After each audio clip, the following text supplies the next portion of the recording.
be your moderator for today. So today we want to reflect on how the GEF, and in particular during GEF 7, has supported the goals and objectives of UNCCD, as well as enabled countries to meet their ambitions and commitments on tackling land degradation, desertification, and drought. We also want to provide you with some insights on our programming objectives on tackling land degradation in the upcoming GEF 8 replenishment cycle, which will start in July 2022 and go until 2026. And here we will highlight the plans to continue to assist countries to meet their LDN targets, tackle key issues around restoration and drought, and even more so reiterate the importance of land in the integration agenda of the GEF. So we have a full program today, and we're pleased to have a range of speakers from countries and partners to share experiences. Hello? Yes. Including our GEF CEO, Carlos Manuel Rodriguez, to deliver opening remarks. We have Mr. Mikhail Bakuru, Director of the New York Liaison Office for UNCCD. And we're also pleased to have Mrs. Karina Barrera, Undersecretary for Climate Change of ECO. So without further delay, we will start with Carlos Manuel to Thank you, Asha, and thanks to everybody for joining us. My thanks also for the land degradation team at the GEF, our colleagues from the Secretariat, and as I said, everybody who's joining us. I celebrate to be here in the opening of the COP at the same time that we are closing the GEF 7 and looking forward in terms of the multiple challenges and tasks that we have at the landscape level in GEF 8. As you probably all heard, we just finished 16 months of very hard work in the replenishment of the GEF, and yes, indeed, there are good news in terms of not just monies, but also the different approaches that we will be promoting in terms of engaging into the future. The GEF Trust Fund will be much higher than in GEF 7. We went from $4.1 billion to $5.2 billion. That 5.2 can turn out to be 5.5 in a matter of months as other important donors consolidate their pledge. So one very important element that I want to share, besides the good news that there will be more funding for all focal areas. The land degradation focal areas will grow from around $430 million to around $600 million. But for me, the good news is not necessarily more money, because it is very clear to me that if we keep on degrading the land, losing biodiversity, putting carbon emissions into the atmosphere, polluting the water, the ocean, the groundwater, there will never be enough money in this planet to revert those tendencies. And that means that we can double or triple the size of the GEF Trust Fund. That will never be enough to narrow the global financial gap. And by the way, I think that during this COP and during the many side events that we will have in this COP, it will be extremely important that we began putting the numbers behind the land degradation in terms of costs and benefits. We have done some very interesting analysis on the benefits, but very little on the costs, and we need to be able to generate financial scenarios so it can guide the political decisions that parties needs to take. What do I mean by this? Well, we can easily, in a couple of years, be able to put information about what is the global financial needs in terms of restoration, in terms of dealing with drought, dealing with conservation of soils. But then we need to bring this information at the country level. If I ask any of the parties that are attending this conference, how much public resources are you investing in land management, in land conservation, in land restoration, the information is not there. So if there's even though there are important investment being done on an annual basis through many different budgets, through the budget of the Minister of Agriculture primarily, but also other public agencies invest in our effort for achieving the goals and aspirations of this convention. It is super important that we began putting the financial information in the context of the political decisions and the actions. It is important to do the land restoration expenditure reviews that can tell us how much every country is investing in, through domestic resources in land management and land restoration. As you do the land restoration, land management expenditure review, you have a lot of information that can be used in a very strategic manner. First, you will understand who are the public agencies who are investing in achieving the goals of this convention. And the surprise will be that it will be more than one public agency doing that, and the amount of resources will be more than what everybody believes each country is investing in land management. The second effort, which is as important as doing the land management expenditure review, is the financial needs. How much money does the country needs to invest on an annual basis to deal with drought, to deal with desertification, to deal with the landscape management? And that information is extremely, extremely useful. In our sister convention, the CBD, that information is being generated, and the information that is coming through the biodiversity expenditure review are extremely important. In the biodiversity convention and in the biological diversity convention, there are at least 50 countries that do have the financial information that is needed to take the right political decisions in the context of full alignment of all public agencies in terms of landscape management and restoration, but also most importantly, many of these countries, as they do have the financial information, they can come with those domestic financial plans to narrow those, the national financial gap. The GEF looks into GEF aid as a partner to help countries put the information, the financial information, and that is extremely critical in our effort to accelerate action and be able to have more impact. So that's one very important element that is relevant and important to share today. The other element that we believe is as important as we look into GEF 8 is the fact that GEF moves more towards full integration of the effort across the different conventions, giving more flexibilities to countries to use in their star resources. I think I need to remind everybody that for many, many years, the way the GEF and the COPS operates with regards to the Rio Convention was based on assigning funds to each country based on the commitment of all different conventions. Every country received monies for the Climate Convention, every country received monies for the Desertification Convention, and the same with the Biodiversity Convention. And they did projects that respond to a convention vision, but at the end of the day, they were working on silos. We have learned that we can integrate across the different conventions. We've been doing multifocal area projects for quite some time, and what we see at the end of that are very positive impacts at the landscape level.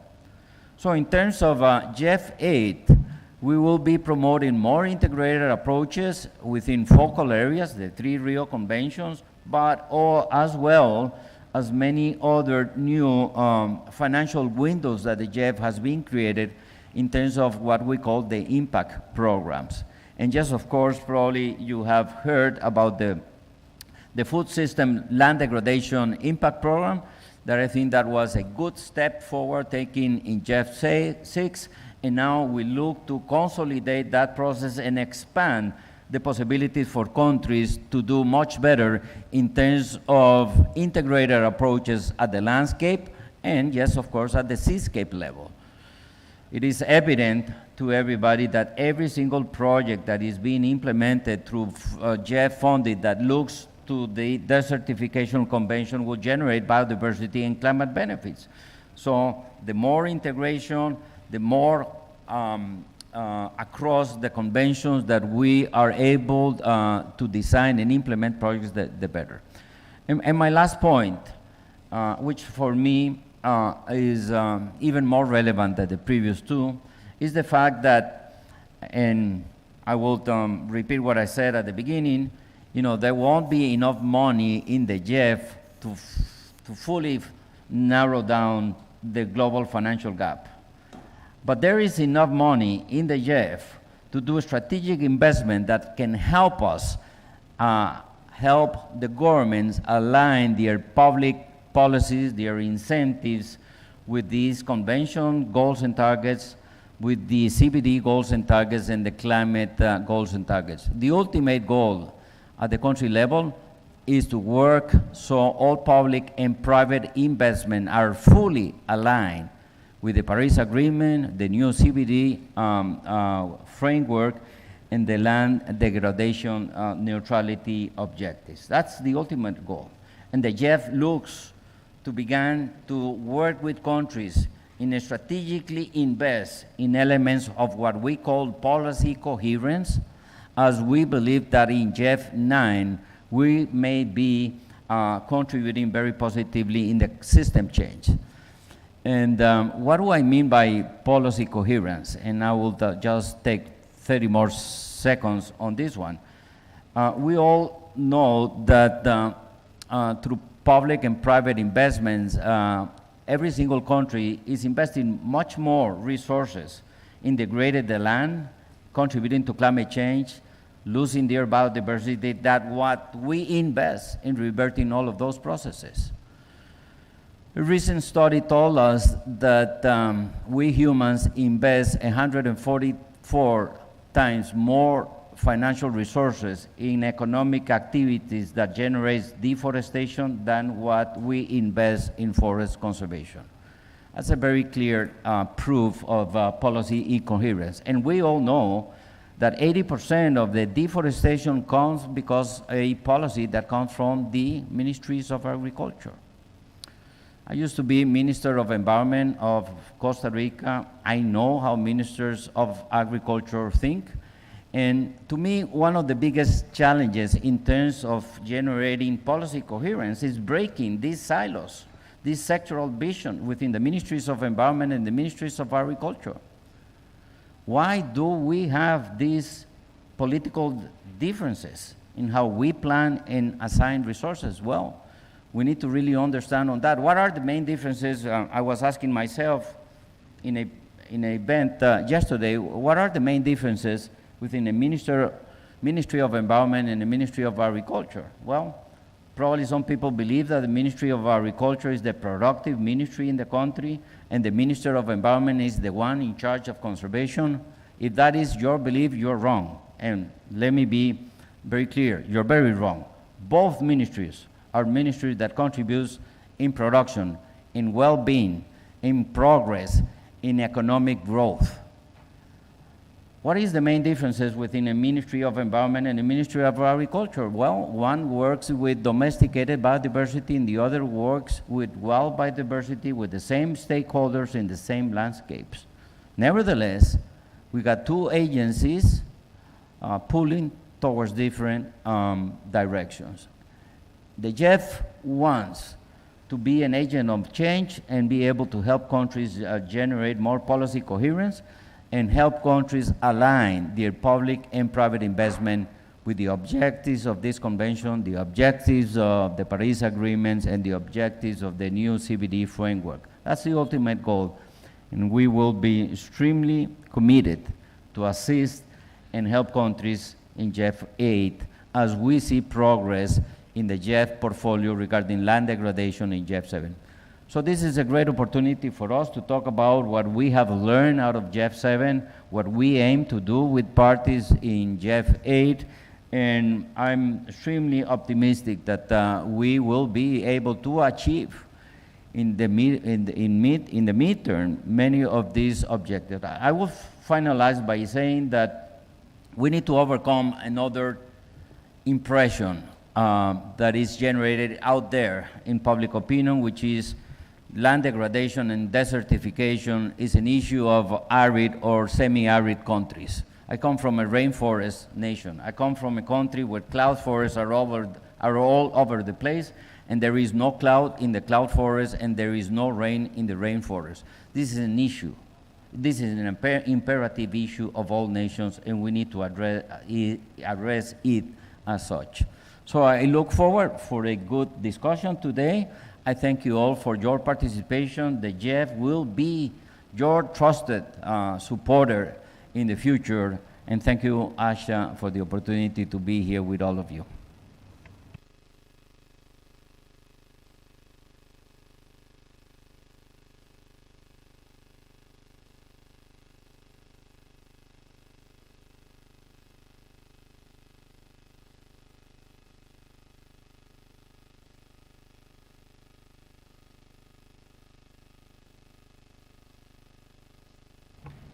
Thank you, Carlos Manuel, for those very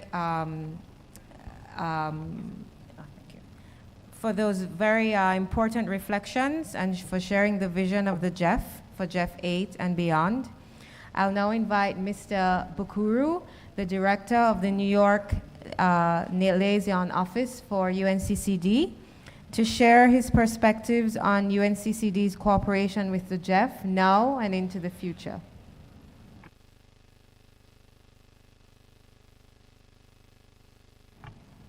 Thank you, Asha. Thank you, CEO and co-chair of the GEF. First of all, of course, congratulations as you managed to convince the donors to increase the resources to GEF 8. We in UNCCD, and I guess all the parties to the convention are happy with the overall increase, because we are aware that those resources will end up being invested on land, be it through biodiversity preservation or climate change adaptation and mitigation, international waters and other focal areas. Before opening land degradation focal area back 20 years ago, I was there. GEF was not yet complete. There was a missing link, a missing land. I like to hear from some colleagues in the GEF leadership to make reference to land degradation focal area as the glue to stick together other focal areas. In our view, land degradation focal area constitutes the thread to weave together the GEF focal area fabric. Today, we witness a shift in the mindset with respect to addressing land degradation. Maybe because it is a fact that the food we eat, the water we drink, the air we breathe, the clothes we wear, all those needs, they cannot be satisfied without a healthy land. I see the beginning of a large-scale movement on land restoration across the world. The billion trees planting, as we hear from many world leaders today, are not just aimed at the planting trees, but to restore degraded lands, to generate the revenues to poor populations, to bring more food to the hungry and to the markets, to restore ecosystems and biodiversity, enhance resilience to climate crisis, while sequestrating huge quantities of carbon from the atmosphere and bring the carbon where it belongs, soil. I see more involvement of the world leaders. You were here the day before yesterday. The Abidjan summit sent a strong message to the world that we should not pursue the land business as usual, but rather to invest in restoring degraded lands to fulfill the promises they made to their constituencies, to provide them with more opportunities to improve the livelihoods by producing more food and more resources through income generation. Of course, if you are an investor, restoring degraded lands is a profitable business. It yields quick and lasting impacts on affected populations and ecosystems. Since all GEF investment take place on land, it makes sense to allocate a great deal of them to land restoration, especially that, as the figures show, $1 invested in land restoration will yield up to $30 profit. Who is the investor that would not seize the opportunity to make a profit of that percentage? Of course, parties need to remove a number of bottlenecks. And as the CEO said, the parties need to install policy coherence. So you understand that the movement on land restoration is there to stay. During GEF7, we witnessed a focal area on land degradation was very thirsty for more resources. UNCCD Secretariat has appreciated GEF's continued support to the reporting process and would like to continue to provide assistance to the parties and advanced tools and capacity building opportunities to build their ability for land degradation monitoring and decision support. During the GEF 8, we in UNCCD's Secretariat would also seek GEF support in developing a comprehensive needs assessment for implementation of the convention, which would greatly help in estimating the resources required at the national and regional levels and strategizing for the future. Further, the GEF support for creating enabling environment for gender mainstreaming and Latin issues is very important, and we would request GEF continuous support in this regard. To conclude, we hope that at COP17 in 2026, hopefully, because the COP has not yet agreed as to when we will have the next COP, that's why I say hopefully, we will extend our kudos to the GEF Secretariat for having been a game changer in our land restoration and also in tackling the issue of drought. I wish to thank you for giving me the floor. Thank you so much.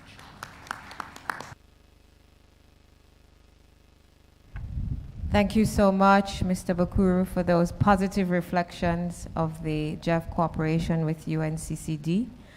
I'll now move on to Mr. Ulrich Appel. Having set the context so well with Mr. Carlos Manuel and Mr. Bakuru, I now invite Ulrich Appel, the Land Degradation Focal Area Coordinator at the GEF, to share the GEF's presentation on our achievements in GEF 7 on land degradation, as well as highlights for the GEF 8 replenishment strategy. Thank you, and welcome everyone again. I have the pleasure to give you a presentation about the present and future of GEF support to UNCCD. My presentation will have two parts. First, about our achievements in GEF 7, the ongoing 4-year cycle, which ends in June this year, and then about what we are planning for GEF 8, the cycle which will start in July this year. First, I wanted to mention that all the presentations that we are presenting today, we will also present later on our website. It will be available for you to make further reference to it.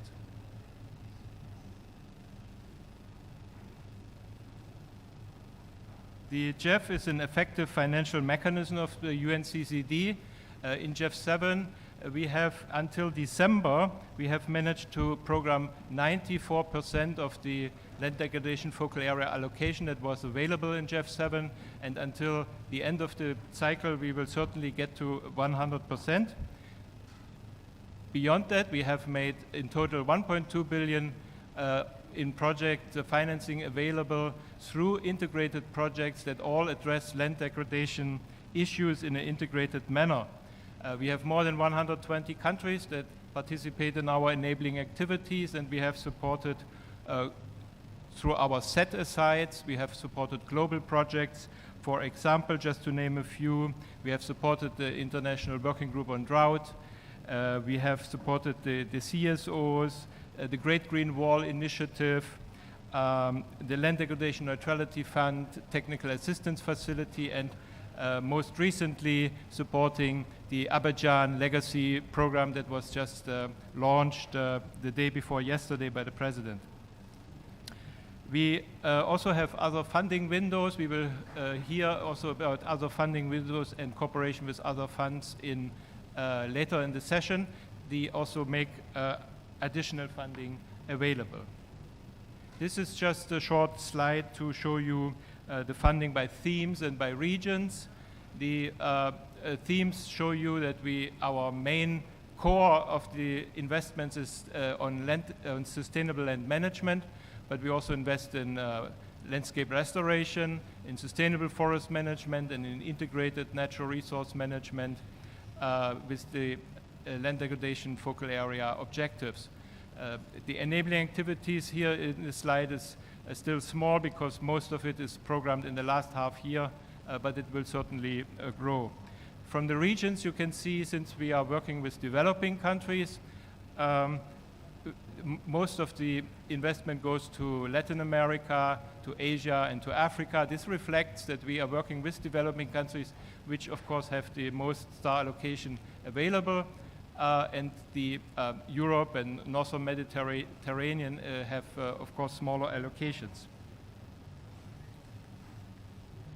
In GEF 7, we had 3 impact programs, which I shortly wanted to highlight because they have really contributed to implementing the land degradation agenda. These are the food systems, land use and restoration impact program, an impact program on dry lands, and on sustainable cities. And all 3 have really made major contributions. And I encourage you to, on our website, to learn more about these programs. They are all now fully under implementation. I think in total, more than 50 countries participate in these 3 impact programs addressing land degradation issues in an integrated way. Final slide on GEF 7 results. I wanted to mention that we have 22 projects in GEF 7 that directly address land degradation neutrality implementation. And in total, 93 projects align themselves with the LDN concept. That shows that the strategy in GEF 7 was fully aligned with the LDN concept of the UNCCD. And in terms of global environmental benefits, the expected results from those investments are 8 million hectares of restoration and about 80 million hectares of sustainable landscape management, and not to forget, more than 70 million of beneficiaries will benefit from those investments. The lessons learned, we have many lessons learned, but I just wanted to highlight 3. The first one is on drought.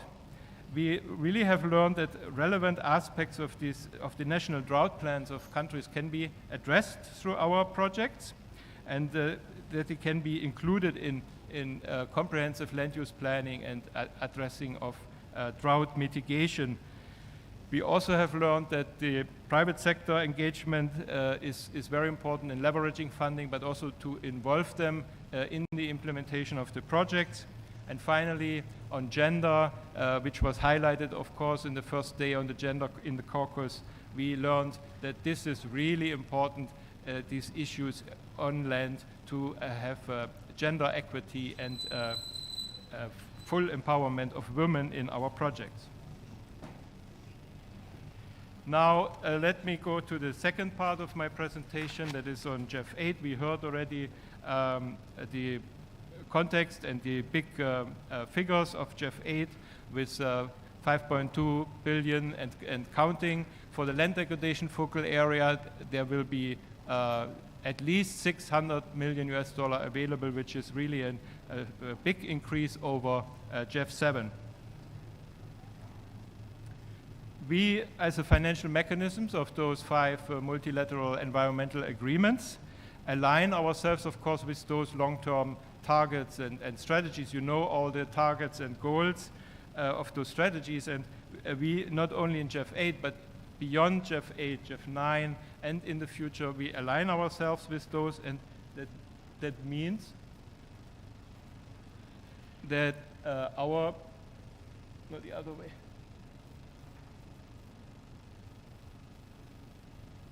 So that means that our goals also have a long-term vision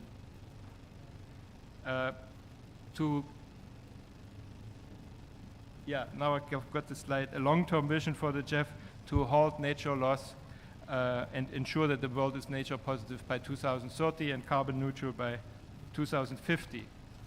And of course, not to forget, we want to align ourselves with the Healthy People, Healthy Planet framework so that we can really address the COVID issues in the post-recovery of COVID. Now, this slide I consider the most important of my presentation because it shows you GEF 8 architecture in just one slide. You see that the focal areas, the 5 focal areas, provide the basic structure. Programming is still structured along those 5 focal areas, but we have 11 impact programs listed here that we will pursue in GEF 8.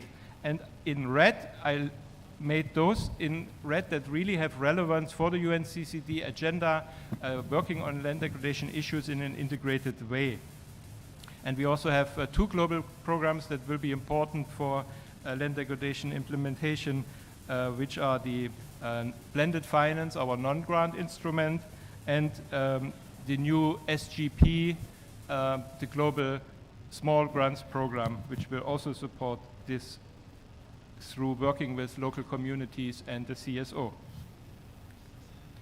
And allow me, from our 5 focal areas, today I would like only to present one, which is most relevant, of course, the land degradation focal area. So in GEF 8, we raised the level of drought to the level of a goal. We included the to avoid, reduce, and reverse land degradation, desertification, and mitigate the effects of drought. That is our goal. And according to this, we have 4 objectives that will contribute to this goal. Still working on those main lines that I've presented earlier: sustainable land management, restoration, working in drylands, and improving the policy and institutional framework.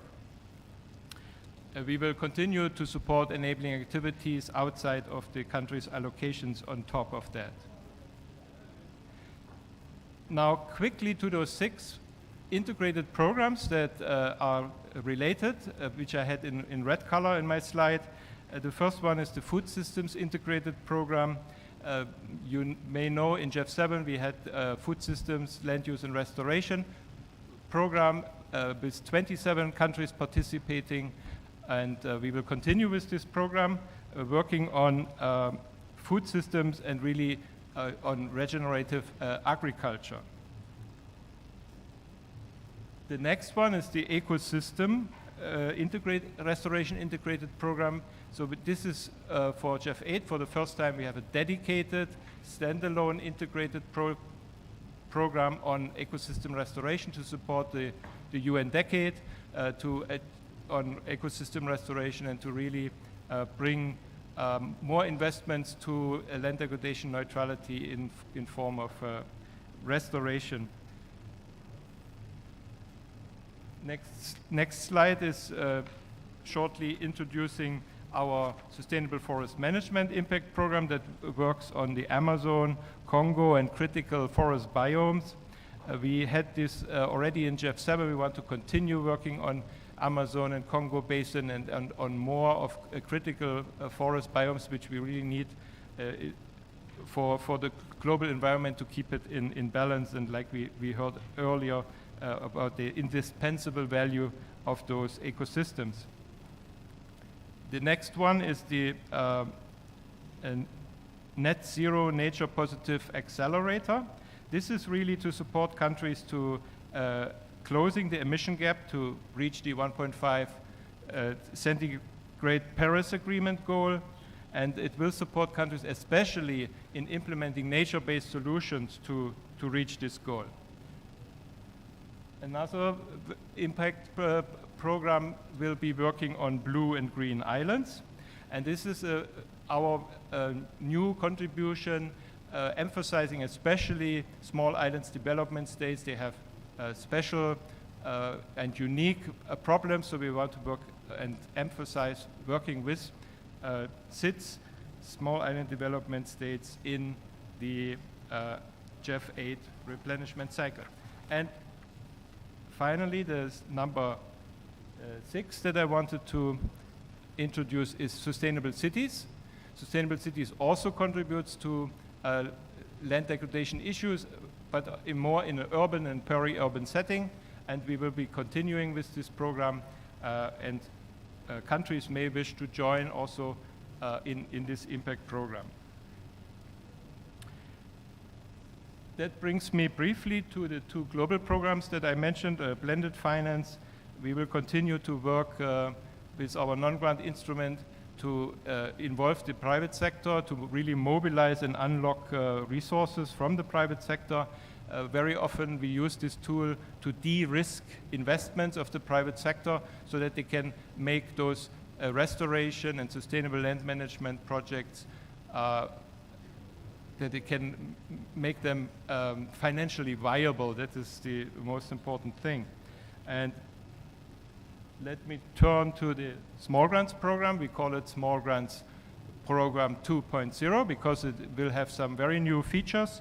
First of all, it will have more funding available, more than 150 million to support and finance access to small grant resources in all eligible countries. And we want to extend the Small Grants Program to all GEF agencies, to all of our implementing agencies, and also maybe to other entities, so that we can really develop innovative initiatives together with local communities, indigenous peoples, and the CSO. That brings me to saying thank you for your attention, and I wanted to tell you that we will present our results of GEF 7 also here at the COP in an official CRIC session on next Tuesday, where we will in detail provide all what we have achieved in GEF 7. You can also refer to our website, the programming strategy that I just briefly introduced today is on our website posted, the whole document. You can look up all the details and refer to the publications that are on our website.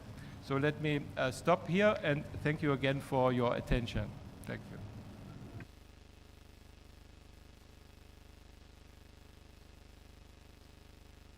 Thank you very much, Ulrich. Your message on integration certainly set the background that we needed for the next session, where we'll be looking at synergies with climate funds.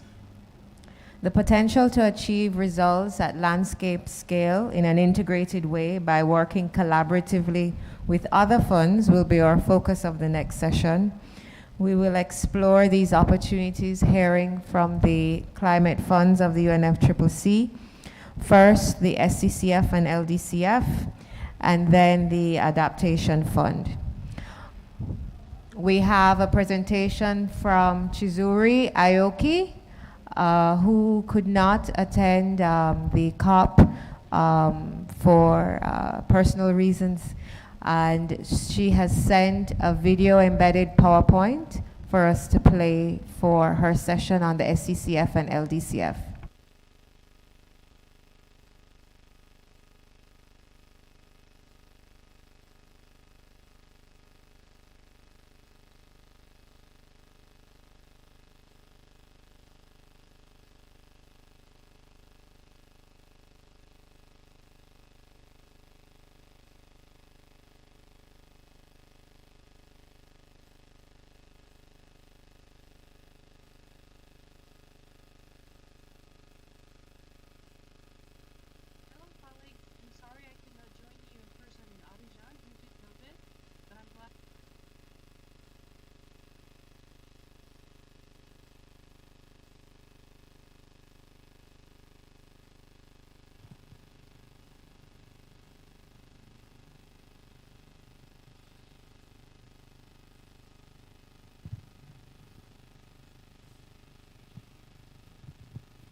Maybe let me do some adaptive management. Our colleague Chiz had presented a video and we listened to it. It's really a nice presentation, but it seems that it's difficult to hear in the room. So let me just walk you through the most important slides.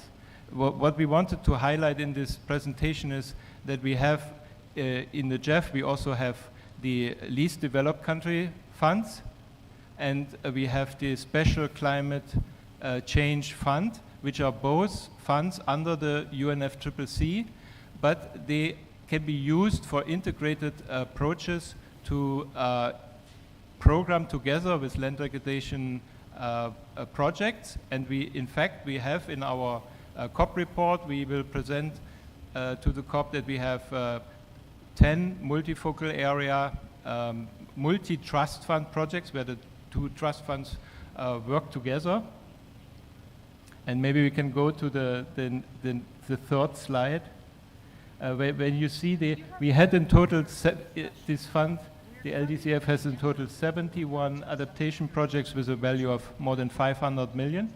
And 19 of those have been programmed in multi-trust fund projects, and 12 of those on adaptation and in land degradation. That these are the ones that are included in our COP report, together with the LDCF and the SCCF. And you can really see from the key topics that the fund is financing: sustainable land management, agriculture, ecosystem restoration, and community and local intervention. That this is very close to our land degradation focal area objectives, and we encourage countries to use those additional funding opportunities also to invest in sustainable land management. Can we have the next slide? Yeah, this slide is the most important. The GEF 8 synergies and collaboration opportunities. with the LDCF, SCCF programming strategy. The LDCF and SCCF has their own programming strategy, and this is also available on our website. And there are in total 49 least developed countries, and many of them are, of course, also in Africa. And we have a lot of multi-trust fund projects that are working, for example, on drought mitigation and drought adaptation together with the LDCF. And we are, of course, also working with other funds, and we will hear also from the Adaptation Fund later in the session. And we would also, of course, want to mention the Green Climate Fund. We are looking towards more a cooperation with the Green Climate Fund in the framework of our long-term vision for the cooperation of those two funds. And the GEF Trust Fund, the LDCF, SCCF, and the Green Climate Fund are all part of this vision. Can we have the next slide?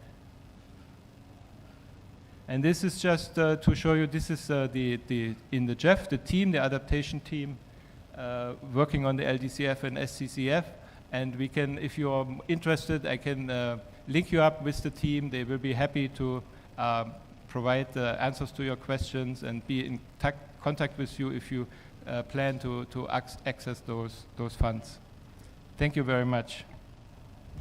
Thank you, Ulrich, for filling in for us. Thank you so much. Next, we'll have Mr. Mahamat Asoyuti from the Adaptation Fund, and he will share their perspectives on synergies with land degradation, tackling land degradation and climate change. Thank you, Asha. As Asha has said, my name is Muhammad Asyuti. I work at the Adaptation Fund as a senior climate change specialist. And I'm here to present the Adaptation Fund and the work we're doing in terms of adaptation in the land degradation area. But before doing so, let me thank the GEF and his CEO for inviting us at this event. As Ulrich has said, we've been partnering with the GEF and other climate funds in making sure that the adaptation actions we do on the ground are complementary to the other funds. Next slide, please. Yeah, so maybe some of you are not very well aware of the Adaptation Fund. So the fund has been created initially to serve under the Kyoto Protocol. And since 2019, we are officially serving the Paris Agreement. So this has been a key milestone to the fund. But overall, we support adaptation in general, and most of our portfolio is towards adaptation only. And I've done a rough estimate of what we do on the ground, and more than half of our portfolio is towards land degradation related issues. So we're really happy to be part of this scope and to make sure that our work is helping countries to address adaptation issues in land degradation. As you know, the Adaptation Fund has been pioneering the direct access modality, which is one of the key features of the fund. So we make sure that our funding goes straight to the countries. I mean, we do have multilateral implementing entities as a way to mobilize funding, but we believe that the best way to address adaptation is towards national implementing entities. So as of now, we have about 42% of our accredited entities that are national, so they are sitting in countries and they have access directly to the fund. And also one of the things that we are really proud is that the fund has grown a lot. So over the last 15 years, the fund has moved from roughly about 100 million portfolio to almost about 1 billion as of today. And this has been quite successful in a way that countries have now accessing funding to address more issues on the ground. Next slide, please. In this slide, I'm just presenting some of the key results we have achieved so far. So our results framework includes 5 core indicators. And as of today, we have managed to reach about 30 million beneficiaries, both directly and indirectly. And those do not account co-benefits. So we really believe that many countries are accessing funding, and we hope that this will continue. One of the other results that we really have, and which maybe complement what the work we're doing with the other funds, is the one on sustainable land management. So as you can see, about almost 400,000 hectares have been either rehabilitated or protected. And this accounts on many sectors, not only forests, but also we have issues related to land degradation. And one of the things we do in our portfolio is to make sure that disasters are prevented. And so, for example, early warning systems are key part of our work. So we really make sure that countries can face climate shocks, and this also, as you know, impact sectors like agriculture and so on. So this is another element that I want to share. Next slide, please. Unlike the other funds, we do not have replenishment, but we rely on voluntary contribution from countries. And the way we operate is through our medium-term strategy. We have a strategy that is ending this year, so it has covered the period 2018-2022, and it has three pillars. One of the key pillars we have is actions. As I said initially, our projects are really delivering concrete results on the ground. So this is where the pillars, these are the pillars where most of our funding go. And we make sure that our project make concrete change on the ground. So this is the key pillar we have. The second pillar that we have introduced in this medium-term strategy is innovation. And as you know, innovation is an element that can leapfrog some of the issues, some of the solutions other countries can put in place. And innovation is another key pillars that we have. And we have actually a funding mechanism to that. And the last pillar is on learning and sharing. And again, I mean, this just to make sure that our project delivery on the ground can be implemented in different countries through this learning and sharing. Next slide, I will go quickly maybe. So, no, the next one, please. So, as I said, we cover all the countries that are accessible, that can have access to the fund. And so far, Africa is the largest region where our funding go.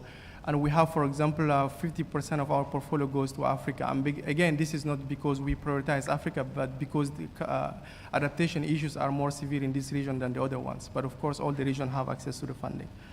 Next slide, please. In terms of our portfolio, it's quite diverse. We have about 10 sectors that have been mapped in terms of portfolio, but again, we don't have any prioritization or sector allocation. So those reflect the needs expressed by the countries. And again, we believe that adaptation can be addressed through integrated approach, as the GEF has been doing. So we also make sure that our project address adaptation issues on an integrated manner. And again, the next slide, please. The next slide shows maybe the type of sector where we intervene, and this, as you can see, range across multiple areas, including disaster risk reduction and so on. And perhaps next slide, please. So the next slide is maybe the most important, at least in terms of funding access. So we have multiple funding windows, but those funding windows are accessible to countries without necessarily reflecting the pillars. So the first funding window we have is the one on single projects, which is under the action pillar. And under this pillar, countries can access up to $20 million to finance adaptation benefit, but the maximum project size is $10 million. So countries can split this 20 million into multiple projects, but again, this is based on their requests and needs and not anything that the adaptation fund does. We have also a regional allocation, which can cover a project up to $14 million, and this can support more than 2 countries or more. And again, we are one of the few funds that has this regional allocation. Under the innovation window, we have also a couple of windows that I have in the slides, but this is a pretty new window, and we're happy to discuss if there is any interest to support innovation in adaptation. And the last window we have is the one on learning and sharing. There is a small amount of funding that can support countries to generate knowledge and sharing activities. And next slide, and I think I can skip this slide, but just to tell you that those are the things that you have to keep in mind when you want to access funding from us. So for example, we need to make sure that the project is addressing concrete activity on the ground and not necessarily soft activities. We don't require co-financing, for example. This is something that we try to avoid because it can be an issue for some countries. And there is no prescribed sector or area where we can support funding. And the last slide, please. So maybe this is the slide where we can maybe discuss further, and it shows how we complement our activities with the other funds, including the GEF, the LDCF, SCCF, and the Green Climate Fund, as well as the CIFs. So one of the key thing we do is the strategic engagement and at the high level, and of course the head of the adaptation fund with the GEF CEO and the other funds meet regularly, usually at the climate convention, to discuss areas of collaboration on issues that can be addressed collectively. The other engagement we have is between secretariats. Sometimes we have some operational issues, like when it comes to portfolio and so on, so we engage with the secretariats of the other funds to discuss those. The other area where we have is maybe more a bilateral engagement with the other funds. So with the GEF, for example, as I didn't say, but we are hosted by the GEF, and thanks for this service. But the Secretariat as an independent operational entity, so we have a report to the board. But the fact that we are hosted by the GEF help us maybe get some of the support in terms of project reviews, for example. So that's where we can discuss, for example, potential area for collaboration. Even sometimes we make sure that our projects on the ground do not create duplication, and this is where we benefit from these reviews. And of course, the GEF usually invite us to present that fund like today to make sure that our work is complementary to what they do. With the GCF, we have also some couple of areas of collaboration. So one of the things we do with the GCF is to make sure that the climate finance access is enhanced for countries. We share many national implementing entities, and we have implemented what we call the fast-track accreditation or reaccreditation. So some countries can access to the GCF funding in a fast-track accreditation process if they have already got accreditation to us. And also one last thing we have done recently is the scaling up. So most of our projects have been the first one on the ground, and the GCF has been scaling up some of our projects. So as of today, we have about 15 of our projects that has been scaled by the GCF. Thanks again. I will stop here. I'm sorry for being a bit long, so we'll be happy to take questions. Thanks.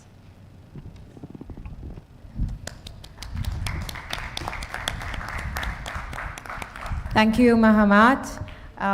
So we'll move quickly into our next session, which will look at country perspectives in implementing integrated GEF approaches. We will have the opportunity to hear from projects on the ground, how we are supporting countries with achieving their objectives under the UNCCD, how are we taking advantage of the integrated approach, not only on the ground, but leveraging funds from different sources. So first we will hear from Mrs. Karina Barrera, Undersecretary for Climate Change in Ecuador, who will speak about Ecuador's experience with implementing integrated approaches to sustainable land management with GEF funding. We will have you speak first? Okay, so we'll have two videos that Mrs. Barrera would like to share with Ecuador's experience. So we can play the first one.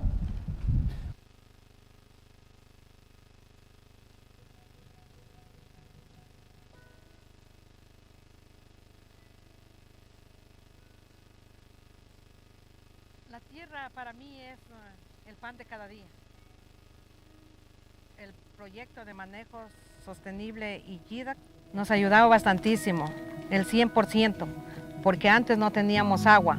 Ahora con este trabajo de los tajamares tenemos el agua y podemos llevar en manguera y enseguida se hace el trabajo de poner los sistemas de riego como es a aspersión, a goteo. En cuanto al suelo, con lo químico se dañaba, no producía, las tierras estériles, y en cambio ahora como las abonamos están las tierras produciendo de la mejor manera y ya tenemos productos hasta para la venta, antes que no teníamos ni para comer. Sí, eso nos ha permitido bastante mejorar nuestros ingresos y le vuelvo y le repito, no solo los ingresos sino la salud.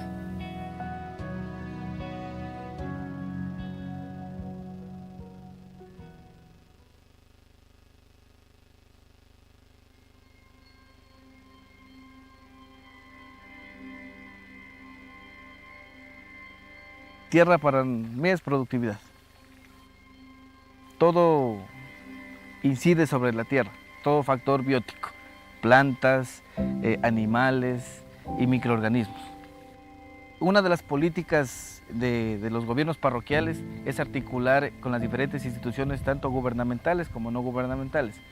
Hemos articulado el trabajo con el Ministerio de Agricultura, Ministerio de Ambiente y FAO. Nos ha traído muchos beneficios, no solamente a nivel local, sino también a nivel regional. Enhorabuena que hubo un acercamiento con el GAD parroquial y se ofreció el tema del proyecto y el GAD vivió la manera y con la institución también de intervenir acá con los chicos, que tenemos un buen número de estudiantes y creo que se dio la oportunidad, se dio también la predisposición de los chicos y creo que esa población estudiantil es la que debe motivársela, incentivársela, involucrarse en estos tipos de proyectos porque ellos realmente son los futuros productores, ya sea en gran escala o en la producción familiar.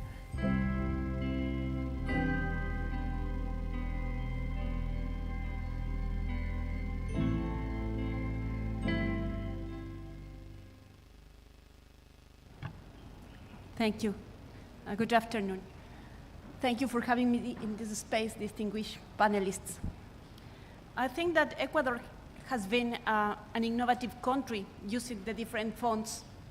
For example, in 2017, Ecuador joined GEF and GEF in order to create a project called Pro-Amazonia, that it is part of our strategy of RED+, reduction of emissions that comes from deforestation and degradation. It was a good initiative, and now we have important results. On the other hand, we have been working on other projects. As you know, in Ecuador, land degradation is a long-standing problem whose direct causes are deforestation and removal of natural vegetation cover, degradation due to overgrazing, inappropriate management of crops and pastures, overexploitation of vegetation for domestic use, urban development and infrastructure, and among others. In these regards, the country has been making significant efforts, as you can see before, to combat deforestation and landscape degradation, both with its own resources and those provided by international cooperation agencies.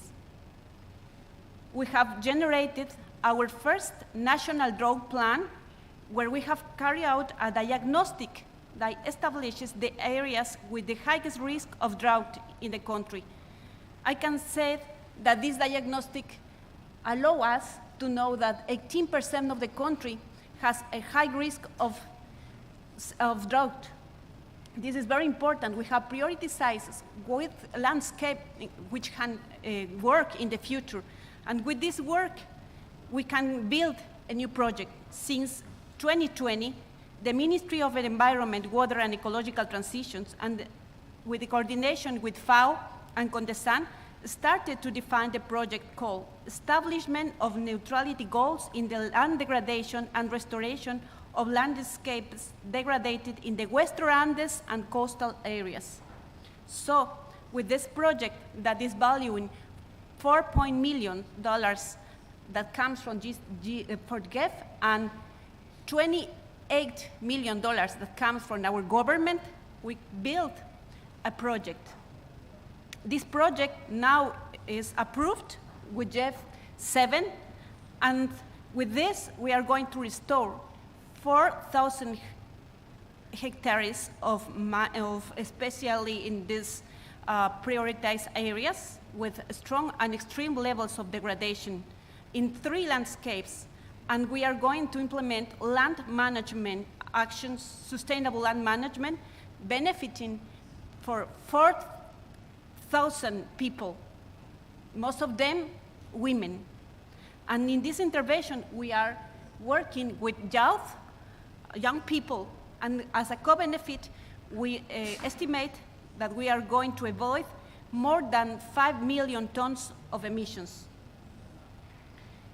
With this project that is working with GEF funds, we pretend to strengthen the governance for target setting and monitoring the land degradation neutrality.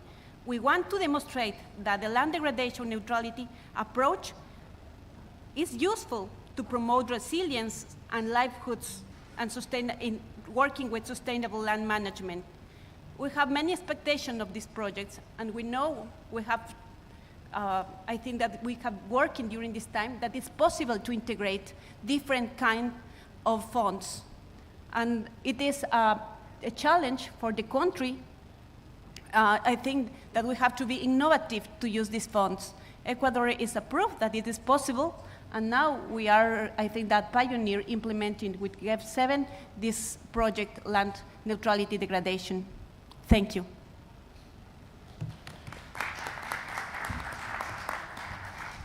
Thank you so much for sharing that very insightful project.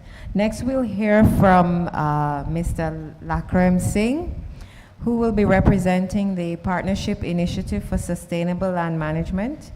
And he will speak about the GEF SCCF-funded Caribbean Soil Care Project.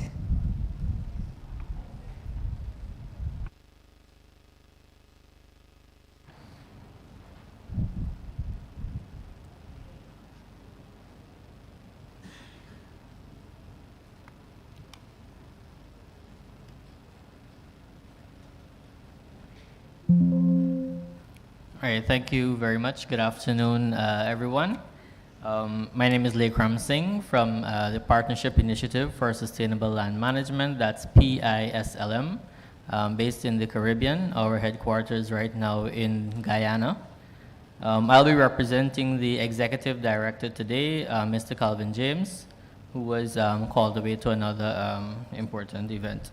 So, and thanks again to the GEF Secretariat for inviting us to this event.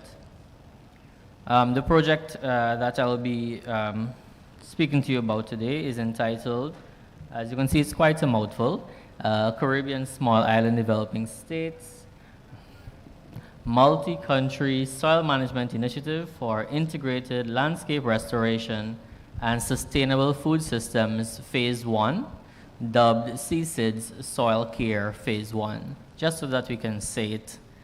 All right, moving on.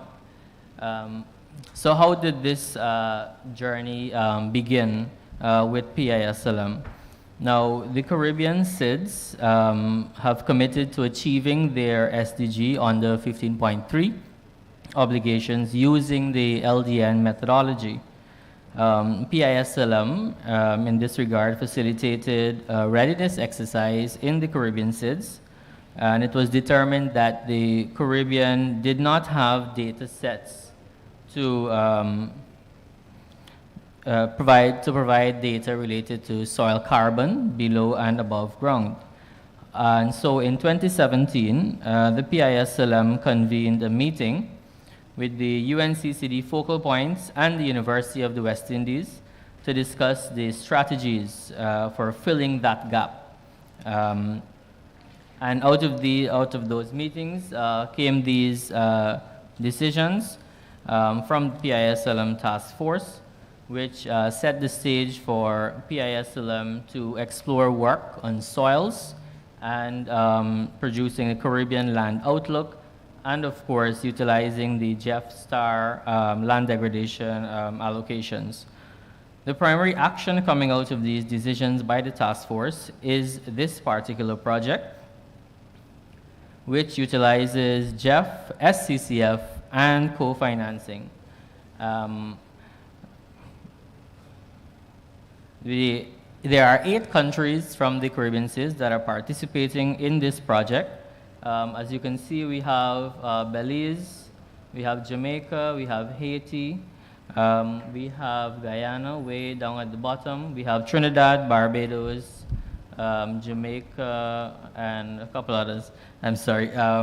So the main arms of this project is to develop soil maps for the participating countries and the establishment of pilot projects in the hotspots that are identified in the country's LDN TSPs. The project has 5 components, and I'll just be giving a brief overview of these 5 components. Component 1, its main outcomes, look at the establishment of the Caribbean Soil Lab Network and establishment and maintenance of the Caribbean Soil Information System. Component 2 looks at the rehabilitating almost 15,000 hectares of degraded lands. Now, when we compare that to other areas, it might seem like a small amount, but to the Caribbean SIDS that are very, very vulnerable, have a large population growth, and they're faced with the pressures on their finite land resources. 15,000 hectares, when you look at food security especially, is quite a lot. Component 3 looks at restoring soil productivity through climate-smart agriculture. Component 4, and by the way, component 3 is partially funded through the SCCF fund, which is extremely groundbreaking for us because as we indicated, even though we're at UNCCD, we're talking about land and this is a climate change fund, it still lends itself, land in itself helps with climate change, and it's affected by climate change as well. Component 4, we have food production systems and alternative livelihoods implemented utilizing innovative technology and, of course, private sector support, which, as I recall, is kind of a big theme this year with the GEF projects and UNCCD in general. Component 5, another component partially funded through the SCCF. This is by the largest component in the project, and it looks at building institutional capacity among the Caribbean SIDS, knowledge management, these are the outcomes, ensuring that climate resilient SLM practices and the regional LDN strategy is mainstreamed into the Caribbean Community Regional Policy Framework. So that is kind of the mechanism that will bring all of the Caribbean SIDS together and work together towards achieving their LDN targets for 2030. Under this component as well, there is also the promotion of investment and financing in SLM and sustainable soil management with private and public sector investments. One of the key financial outcomes of this component would be the Caribbean SIDS LDN transformational mechanism having it established and funded. And lastly, but not least of all, is to have an effective gender-sensitive monitoring evaluation framework within this project. Moving on, one of the decisions made by the ministers actually early in 2022 at the Virtual World Forest Day Summit, they mandated PISLM to design, develop, and execute phase 2 of this project, which will see more of the Caribbean SIDS signing on to this initiative and hopefully allocating their Star 8 GEF allocations to phase 2 of this project. Further, at the CARICOM Heads of Government meeting last year, one of the guiding documents that came out of this meeting was the 25 by 2025 initiative, which looks at cutting the region's food importation bill by 25% by 2025. And so we're hoping that this project, with its big component in climate-smart agriculture and food security, can help to achieve that. And of course, if we get phase 2 on the ground, then that also will help in this regard. Thank you very much.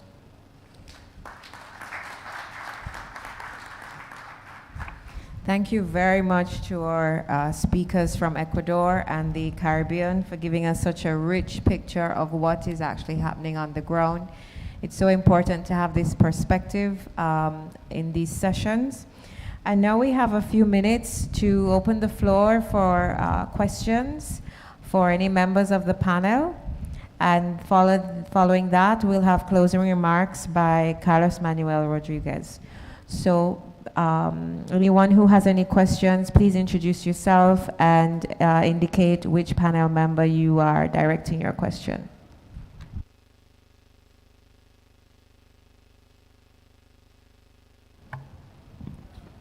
Gracias. ¿Puedo hablar en español? Spanish speaking? Yes. Buenas tardes, muchas gracias.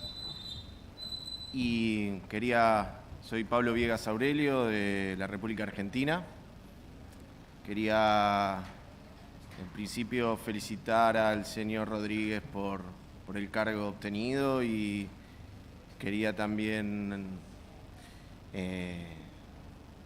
agradecer por los proyectos que hemos tenido en Argentina con el apoyo del GEF y también del Fondo de Adaptación. Muy buenas experiencias en ambos casos.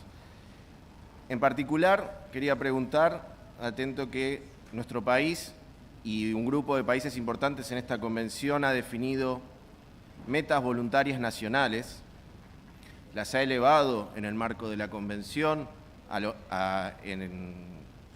en un contexto de alto nivel, y quería saber cómo esas metas nacionales podían impulsar los proyectos del GEF y del Fondo de Adaptación en esta nueva reposición del GEF 8. Gracias.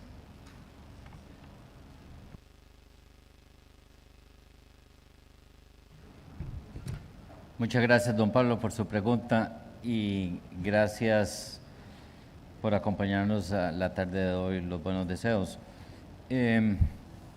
También agradecerles la visión y el compromiso con estas metas voluntarias. Me parece que es un ejemplo digno a seguir, o sea, es un esfuerzo que va más allá, sin duda, de los compromisos específicos que los países asumen en la Convención. Y definitivamente muestra algo que es muy importante, que es que el tema de suelos, el tema de conservación de suelos y de degradación, es un tema que los países tenemos que entender, que tenemos que abordarlo de una manera integral, porque es en el propio beneficio del país hacerlo. Con la cooperación, sin la cooperación, con las condiciones o sin las condiciones que pues posiblemente una convención como esta pueda dar o un fondo como el GEF pueda dar. Creo que ese elemento es fundamental y tenemos que reconocerlo. Y hay que reconocer que este esfuerzo que tienen los países no nace ahora con la convención, que cumple 30 años. Nace hace 100 años con los esfuerzos de conservación de suelos que los ministerios de Agricultura desarrollaron a lo largo y ancho de todos nuestros países. Entonces, felicitarlo por eso. Creo que pues, la pregunta es muy atinada. El GEF no impone condiciones que hagan imposible o complejas el poder implementar proyectos que ayuden a los países a implementar sus compromisos internacionales y sus metas nacionales.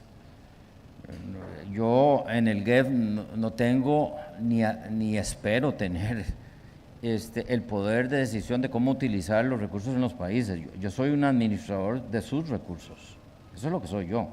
Yo soy un administrador de los recursos financieros que por decisiones políticas determinaron la existencia de este fondo y que mi tarea es facilitarle el desarrollo de proyectos para la utilización de recursos financieros que son producto de un acuerdo político que nace hace 30 años. Así que es muy importante que todos ustedes entiendan que nosotros en el GEF somos los administradores de sus recursos por decisiones políticas y se creó este mecanismo multilateral que no tengo la menor duda que es un mecanismo exitoso, confiable y que se reinventa. Particularmente ahora que cumplimos 30 años, nos reinventamos para poder ser un agente de cambio. Así que la decisión es una decisión voluntaria, soberana de los países. Queremos ayudar a que esa decisión de los países esté sustentada en la mejor ciencia y técnica, en razón de la mejor experiencia, y tenemos un gran reto nosotros en el GEF para tratar de poder compartir el conocimiento y las lecciones aprendidas, particularmente en temas que son comunes a los diferentes hemisferios, pero que no hay un canal de comunicación o intercambio de experiencias, particularmente en el contexto de relaciones sur-sur. El GEF busca desarrollar este año una estrategia de del manejo del conocimiento y lecciones aprendidas que ayuda a cerrar esa brecha. Yo no hace muchos días estaba en las Islas Galápagos viendo unos proyectos del GEF y veía que en los reportes se decía que uno de esos proyectos no logró los objetivos y era erradicar especies invasoras en las islas del Galápagos, particularmente ratas y ratones. Y el proyecto decía que no se lograron los objetivos. Y yo pregunté qué fue lo que pasó.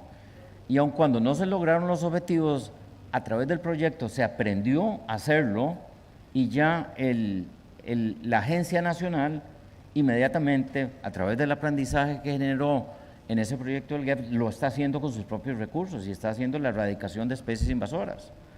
Entonces, a mí me parece, y yo salí muy frustrado de saber que hay otros países, islas oceánicas, que tienen un problema de especies invasoras y que nosotros en el GEF no hemos podido compartir esas lecciones y esas experiencias. Y muy posiblemente esos otros países vayan por esa larga curva de la prueba y el error y el aprendizaje de largo plazo.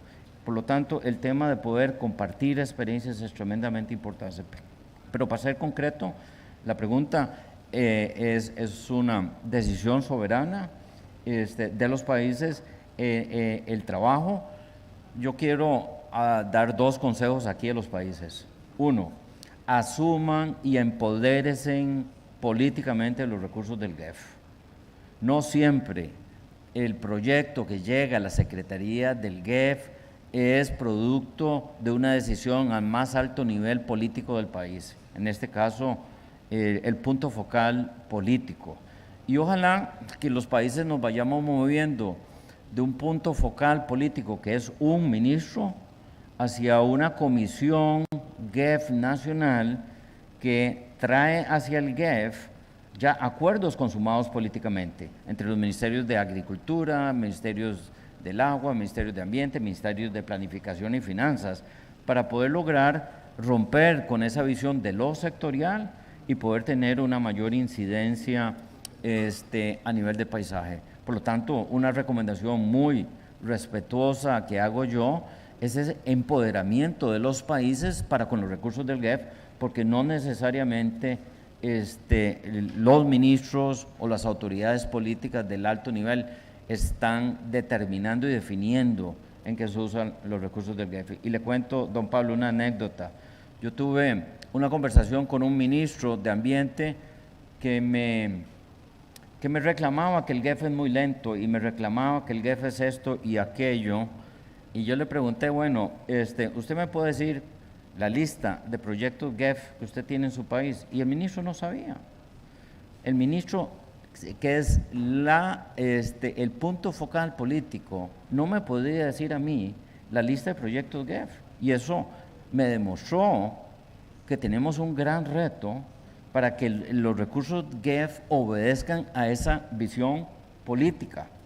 Pero también déjeme agregarle cosas importantes, don Pablo. No solo queremos que el proyecto GEF venga más allá de la decisión de un jerarca, de un ministro, y que venga de un proceso que responde al Plan Nacional de Planificación, sino en el GEF queremos ayudarle a ese ministro o a ese grupo de ministros a ese esfuerzo transformador a nivel de país. Lo que significa es que también tenemos que trabajar apoyando al Ejecutivo en los congresos, porque la gran mayoría de las normas jurídicas, los incentivos que requerimos, son decisiones políticas que tienen que ir a los congresos de los países, y el GEF se limita a trabajar con el Ejecutivo, con el Poder Ejecutivo. Nosotros decimos que trabajamos con los países, y no es cierto.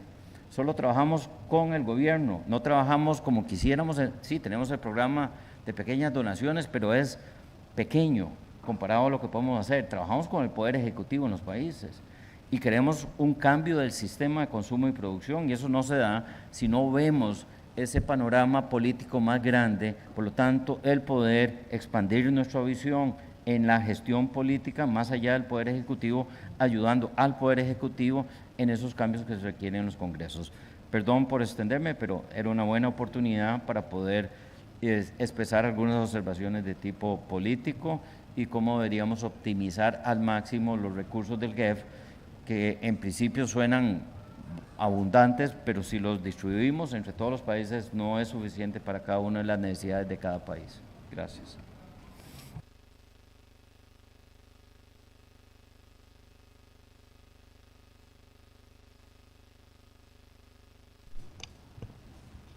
Good afternoon, everybody. My name is Helen Gichenja, Climate Finance Advisor for Africa for the Commonwealth Secretariat. My question is directed to Ulrich. Given the CEO's emphasis on making strategic investments that integrate across the 3 Rio conventions, can you highlight some of the success factors or some of the issues countries should keep in mind while designing and implementing either multifocal area projects or integrated projects? And my question stems from the fact that the Commonwealth Secretariat is emphasizing joint action across the 3 Rio conventions in its member states. And in the upcoming heads of government meeting, there will be some discussion on our Living Lands Charter. Thank you. Thank you for the question. First of all, the most important is that countries should strive to achieve multiple benefits when they are integrating focal areas in their projects, addressing land degradation objectives, biodiversity and land degradation. Let me bring one example where this has been quite successful is, for example, working on forests. In our sustainable forest management integrated programs, really if you work on forests, you address all 3 elements of land and forest degradation, conserving biodiversity, and sequestering carbon or avoiding emissions. And this is one example. And then a second very important element, which was also mentioned by the CEO, is policy coherence and multi-sectoral cooperation. Countries need to make sure that all the important sectors collaborate, maybe even that ministries are formed in a way that they can work on at landscape level, that we can really come to cross-sectoral cooperation, and with that to better policy coherence, and not only in the policies and regulations, but also in the flow of the finances, of domestic finances, in making sure that there are no adverse incentives to the sustainability that we want to achieve. These would be the 2 things that I would highlight for the countries to take into consideration. Thank you. Thank you, Ulrich. Hi, this is Pablo Munoz from the UNCCD Global Mechanism. From my side, I'd like to pick up in the topic of the resource needs assessment, that we find it very exciting, the idea of developing such assessment. It is part of the drafted decision, one of the items of the drafted decisions. So we hope that by the end of the COP, we have a mandate to do such a resource assessment. I also like to comment that we have explored, we drafted a concept note on this topic, in case you're interested. And also I'd like to share some figures that we were exploring in the context of the resource needs. We know that in the context of LDN, that about 130 countries are participating. The commitments on land restoration are about 450 million. Yeah, if we put a price tag on that, we did the exercise of mapping restoration cost to that. That's a figure about 400 million. That's average $900 per hectare. That's rough figures, but that leads us to about 50 million years if you divide the remaining years to 2030, the 500 divided essentially a year. So that's we had that figures more as a discussion, as a part of a policy brief that we will be discussing next week as well. I just wanted to share that's kind of direction of resource needs in terms of one item of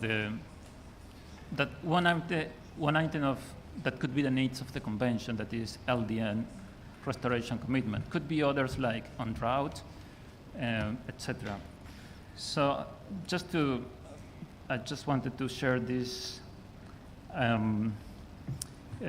figures, and that we are looking forward to the decision by parties on this item and to possible discussion also with you on these resource assessment needs. Thank you. Well, thank you so much for that, and I'm really happy that the concept, the idea, is being proposed for consideration of the parties, and I will, with all due respect, encourage parties to continue working on this field. There is no sector in our society that has been able to achieve success in their goals and target if the financial planification is not there in the center of the action. And I think this is important.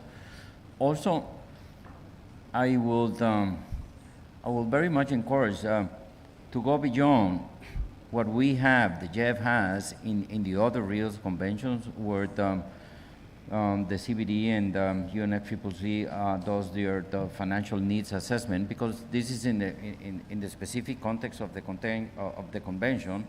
But probably we can go further and do the large, at this point, top-down economic analysis on the cost at the global level, based on all the science and data that is there. And that can be a good framework of reference for action. Because at the end of the day, as I said, it is unrealistic to think that we will narrow the global gap in terms of restoration, conservation, drought, and the many different topics around land management through ODA. It is a combination. The way that we will succeed on the long term is a combination of phasing out perverse and negative incentives that promote land degradation, at the same time that we maximize and optimize the resources that are being channeled through public expenditures.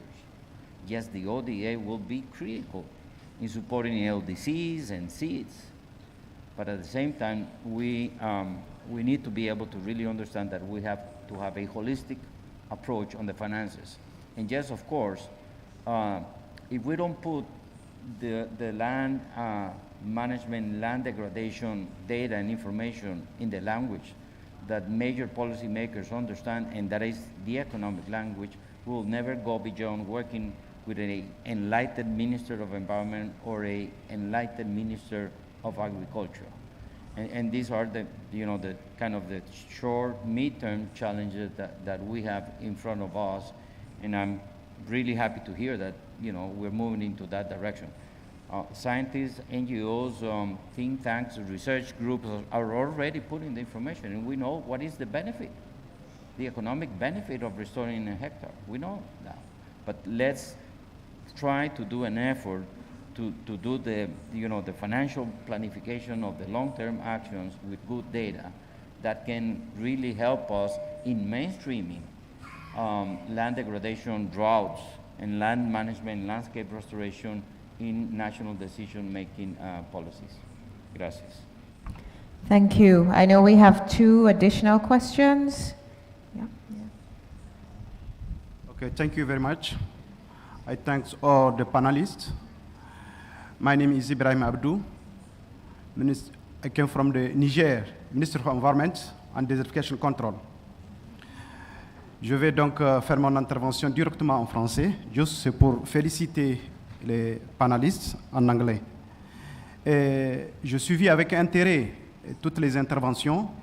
Mon attention est surtout attirée par le chairman, donc la première intervention qui parlait du GEF7 et de les liens entre le GEF7 et le GEF8. Si j'ai bien suivi l'intervention, le GEF7 a beaucoup mis l'accent sur la gestion durable de terre, mais le GEF8 voulait un aspect intégrateur qui va au-delà, bon, vous l'avez bien défini, L'environnement, vous l'avez dit, ça va au-delà des forêts, mais on doit tenir compte de l'agriculture. J'allais dire au-delà de l'agriculture, bon, avec grand A, y compris l'élevage, y compris même l'aquaculture et la pêche.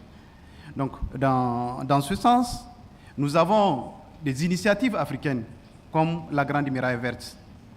Ma première question, c'est savoir cette Grande Muraille Verte qui a un aspect intégrateur, qui a un aspect qui prend en compte toutes presque les conventions postérieures. Qu'est-ce que le GEF prévoit dans ce sens en GEF 8? Ça, c'est la première question.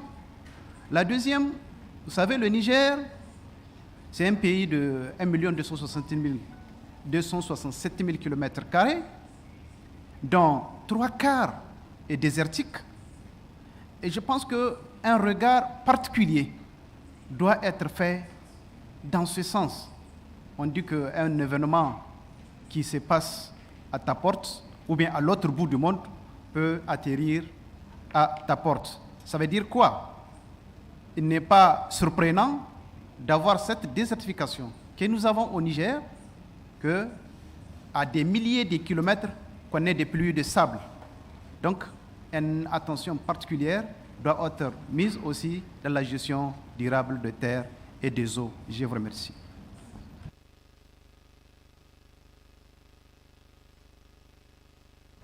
Thank you so much for your question. And probably I would like to ask my colleague Ulrich to complement what I'm going to say. A couple of things are important. One, the GEF has been the biggest donor for the Great Green Wall Initiative in the Sahel countries. We've been working with countries in the last 20 years.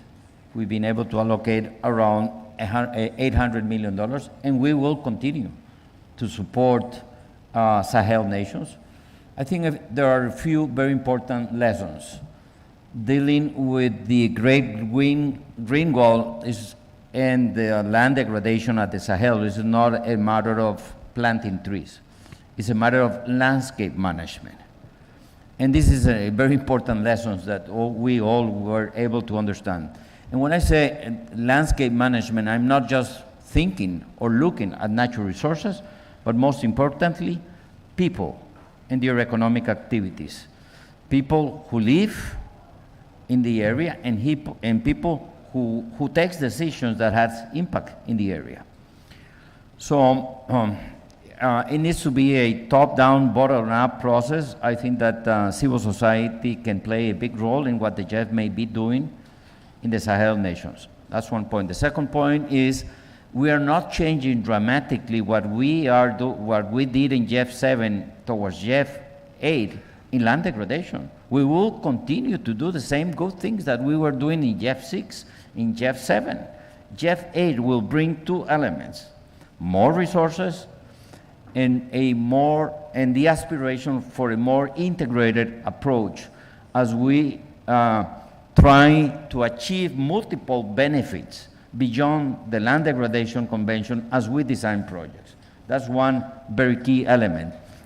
The other element is the need to collaborate with many other actors. Adaptation fund is extremely important in the effort that we do in the Sahel, and just definitely the GCF, the Green Climate Fund. We've been talking with both organizations on how we can complement. We're not talking how we can collaborate, rather than how do we add to what we are already doing there. I think that having been engaged in supporting the Sahel nations for 20 years creates the right conditions for the Adaptation Fund and for the Green Climate Fund to build on what has been done. We are working with the GCF, looking into the Great Green Wall Initiative as a greater opportunity to look in a joint effort to invest there for the next 15 to 20 years. But in order for that to happen, we need the governments taking the decisions, putting the Great Green Wall in the center of the use of the resources that are being allocated to them. So it is a political decision of the governments on how they should use the GEF, the Adaptation Fund, the Green Climate Funds. We, on our side, we try to do our best to really complement based on a long-term vision, but this requires compromises, strong compromises to continue having the political prioritization on governments on the Sahel region. We will be providing increased funding for focal areas resources to the Sahel nations, and we hope that the governments take the decision to use them in what has proven to be good, to use them to improve what hasn't worked well in the past, be able to learn out of our experiences, and to be able to look into the long term as we need to bring the private sector, the other climate-related funds, and the other political stakeholders that needs to be there and part of the solution. Ulrich, do you have anything else to add? No, thank you. Very comprehensive, and thanks to the Minister for his question. Oh, thank you so much. I'm conscious of the time, and I know we had one last question, and then we'll go to closing with Carlos Manuel. Merci. Merci aux intervenants. Je me nomme Gauss Berthier, je viens du Mali. Et je suis là dans le cadre d'un programme dénommé Benkadi. Donc c'est un consortium de 4 pays, donc en lien avec la gouvernance inclusive, la gestion durable des terres. Mes questions s'adressent au premier intervenant. C'est que c'est beaucoup plus axé sur la gouvernance. Vous avez parlé de la collaboration, de la synergie entre les différents ministères et des différents pays. C'est très important, mais ce que j'aimerais souligner, c'est que est-ce que vous avez des stratégies de pression donc, sur ces gouvernements? Parce que quand on regarde le piétinement des actions de changement climatique, le piétinement de la mise en œuvre des accords et des stratégies, c'est beaucoup plus lié à la dimension gouvernance et à la dimension politique. Est-ce que GEF a des moyens de pression davantage en synergie avec la société civile des différents pays pour pouvoir contraindre ces politiques à pouvoir prendre d'actions plus efficaces? La première dimension. La seconde dimension, c'est en lien avec la pauvreté. Je viens d'un pays pauvre, donc le Mali. Le niveau de pauvreté est en train d'augmenter et l'accroissement de la pauvreté a une influence négative sur les ressources naturelles. Et l'avance, ça progresse, ça contribue à la progression de la désertification et du coup, la déforestation s'ensuit. Est-ce que cette dimension de la pauvreté est prise en compte dans le cadre du financement de GEF, donc pour permettre la régénération de ces forêts et ensuite permettre aux populations de pouvoir bénéficier de la production de l'agriculture? Je vous remercie.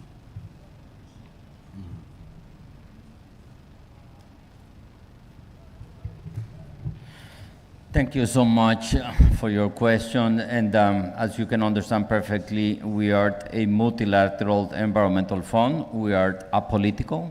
We don't put pressures on government. But the system requires good performance of the countries. The way we take decisions in how to allocate financial resources has an important index that has to do with environmental performance at the project level. So the better the country performs in implementing the project, and eventually, because this is being enhanced, the better the country performs at the country level in terms of environmental goals and targets, the higher they rank in the distribution and allocation of resources. So we don't put pressure on the governments. We are conscious that many countries are unable to perform because of multiple reasons. One is lack of political interest. Others can be associated to very weak governance, bad management, corruption. I mean, the list of limitations that governments do have are long.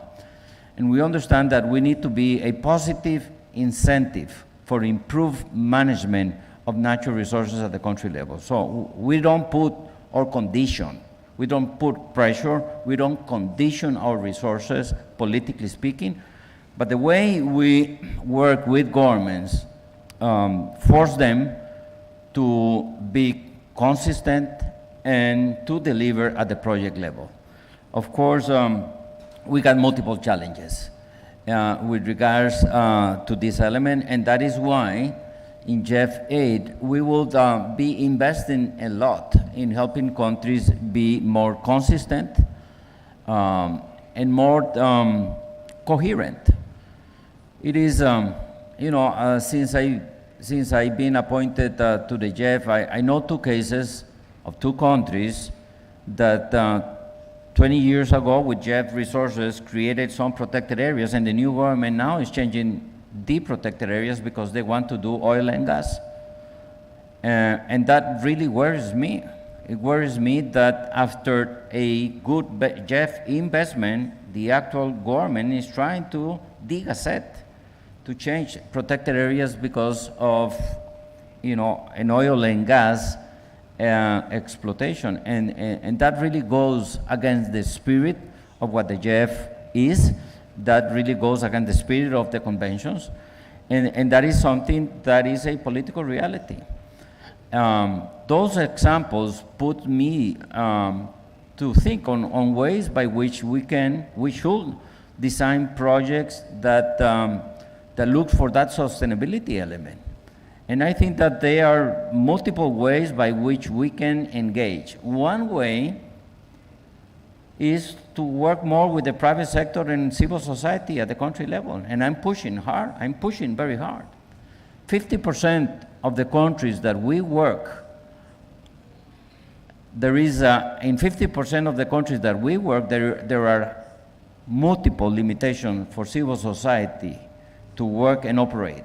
And in those cases, in many of those cases, it's because the executive branch is not willing to recognize the importance of civil society. So working closer, supporting more civil society and the private sector are ways that has proven to be very successful in creating that political alignment with the governments.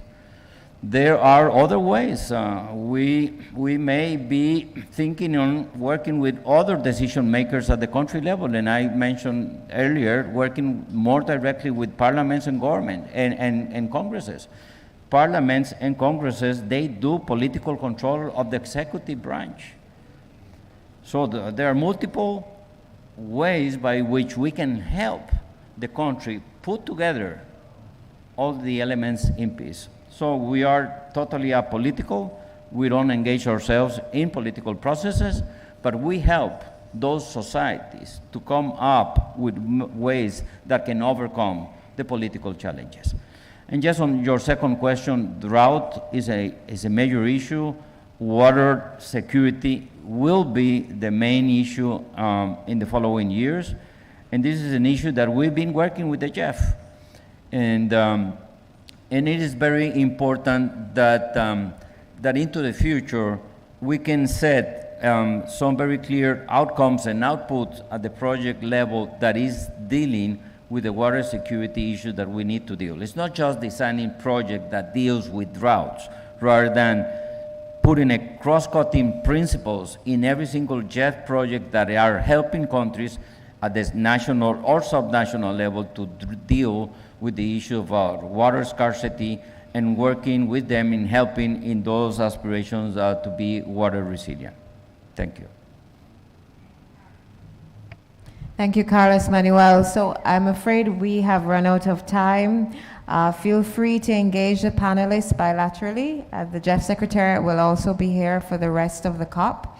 I'll ask Carlos Manuel to just close us out very briefly in 1 minute, and then please feel free to have refreshments at the back of the room. Thank you to all the panelists.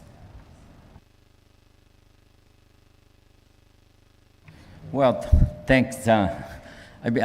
Sorry for monopolizing the word here. Now, I just want to thank everybody. Thanks our colleagues here. Muchas gracias a la colega del Ecuador, and thanks to our colleague from Guyana for joining us here, our colleagues from the Adaptation Fund, yes, of course, the Secretariat. We're extremely delighted to be here and announce this great new opportunity of a very healthy, positive replenishment. This is the first COP that we come into after a very successful replenishment. I think that there is an intrinsic message here of all of us in thinking on how do we have a higher impact with limited resources, but at the same time, how do we optimize the use of GEF resources in ways that can give us multiple benefits in the context of the conventions, but multiple benefits in terms of human well-being. So I thank you all for joining us. I wish you a very productive COP, and trust on us. We will be working very hard to make the best out of the opportunities and the political commitment from every single stakeholder. Muchas gracias.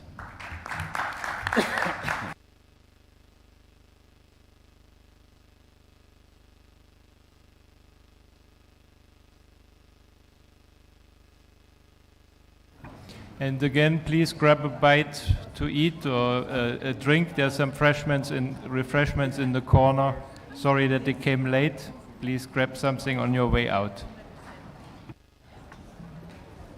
And just to confirm that the meeting at 3:30 in Met 12 to meet with the CEO is still on for UNCCD focal points and GEF focal points.